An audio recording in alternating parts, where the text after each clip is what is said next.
আসসালামু আলাইকুম। দেখেন আপনাদের আমি একটা ফ্রিজ নিয়ে আসছি।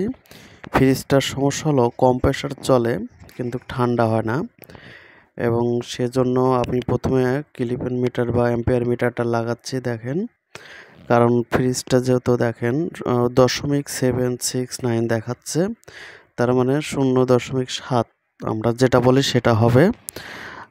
তাহলে ফ্রিজটা রানিং, যেহেতু আমার অ্যাম্পিয়ার দেখাচ্ছে ফ্রিজটা রানিং, কিন্তু ফ্রিজটা ঠান্ডা হচ্ছে না। চেম্বারে ধীরে ধীরে কুলিং সাইডটা ছেড়ে দিচ্ছে, যেমন নর্মালটা আগে ছেড়ে দিচ্ছে, এখন ডিপ ছেড়ে দিচ্ছে। তাহলে যদি কম প্রেশার আমার ভালো থাকে, তাহলে এখন দেখতে হবে আসলে আমার গ্যাস নেই। আর গ্যাস যদি না থাকে তাহলে কোথাও লিকেজ আছে। সেক্ষেত্রে লিকেজটা এখন কোথায় আছে আমাদের সেটা বের করতে হবে। এই দেখেন, এই যে স্টেনার যেটা কন্ডেন্সারের মাথায় থাকে, দেখেন এই যে এখানে ঘামা এবং প্রচুর ওয়েল দেখা যাচ্ছে। আসলে ধীরে ধীরে এখানে ঘামার কারণে জং ধরে এখান থেকে বোঝা যাচ্ছে যে গ্যাসটা বের হয়ে গেছে। এবং এই যে দেখেন, আবার দেখাচ্ছি, এখান থেকেই আসলে সমস্যাটা সৃষ্টি হয়েছে।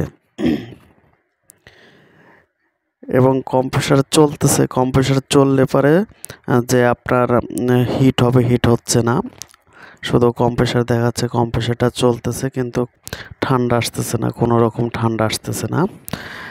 তা এই জন্য অ্যাম্পিয়ারটা আবার দেখাচ্ছে, দেখেন ক্যালিপার মিটার লাগানো আছে, কম্প্রেসারও চলতেছে, কম্প্রেসারটা হালকা গরম আসতেছে। অনেক ফ্রিজে এখন দেখা যায় এরকম সমস্যা হয়, বা অ্যালুমিনিয়ামের জন্য অ্যালুমিনিয়াম সাইড থাকে, ধীরে ধীরে সেটা ঘামে বা জং ধরে যায়। সেক্ষেত্রে আপনারা দেখে নেবেন, তো পাইপের যে জয়েন্টগুলো বা সাইডগুলো দেখেন, কন্ডেন্সারের মাথায় স্টেনার মাথার ওখানেই জংটা হয়েছে এবং প্রচুর অয়েল দেখা যাচ্ছে। আর ফ্রিজ বা যেগুলো সাইড বাইরে থাকে চেম্বার দেখবেন, বা এসির ক্ষেত্রে এগুলো দেখা যাচ্ছে যে এখান থেকে লিকেজ হয়, সেখানে ওয়েল দেখা যায়। কারণ ওয়েলটা এই কারণে দেখা যায়, কম্প্রেসার যে ওয়েলটা থাকে, দেখেন চেম্বারটা দেখেন, চেম্বারে হয়তো বা লিকেজ যদি থাকে, নর্মাল চেম্বার থাকলে নর্মালে দেখা যায়, যদি কুলিং চেম্বারে থাকে তাহলে ফুলে যাবে। সেজন্য আমরা এগুলো দেখতেছি। আর এটা হচ্ছে এক্সট্রা চেম্বার বসানো, এখানেও কোনো সমস্যা মনে হচ্ছে না।